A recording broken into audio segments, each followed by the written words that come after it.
In the bustling cafe, where the sound of steaming milk and clattering dishes created a continuous hum, Daniel sat across from Emily. His phone vibrated in his pocket, a reminder of the world waiting outside their conversation. But today, he chose to ignore it. When Emily had joined him at the table, he could see the weight of hesitation on her shoulders.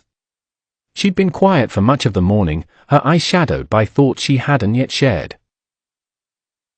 Daniel, sensing the unspoken words, gently slid his phone into his bag, turned to her, and offered his undivided attention. "We need to talk," Emily began, her voice slightly cracking as if she'd uttered these words to herself 100 times but never out loud.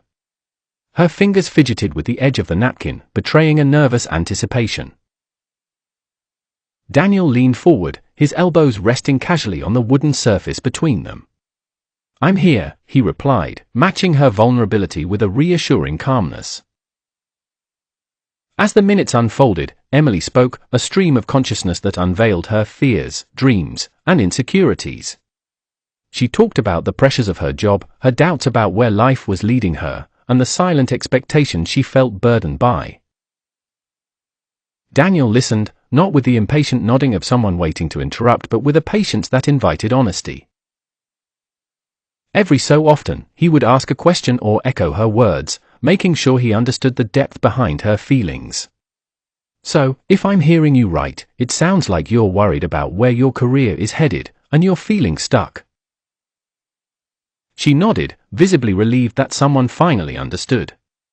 A subtle smile tugged at the corners of her lips, a smile that hadn't been there when she first sat down. It was a smile born from the safety of being truly heard. Emily's voice softened as the anxiety that had initially filled her tone began to dissipate. Her story shifted from one of frustration to one of possibilities. It was as if releasing her worries into the air had made room for light and hope to enter.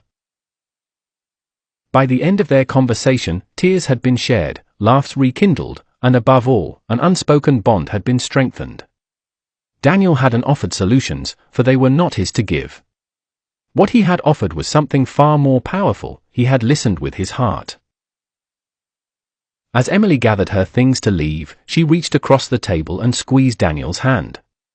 "Thank you," she murmured, her eyes bright with the gratitude of someone who felt lighter. Daniel watched her walk out, the cafe door closing softly behind her. He leaned back in his chair, smiling to himself. In a world that seemed to shout, they had found a moment to simply listen. Listening is one of the most powerful acts of love.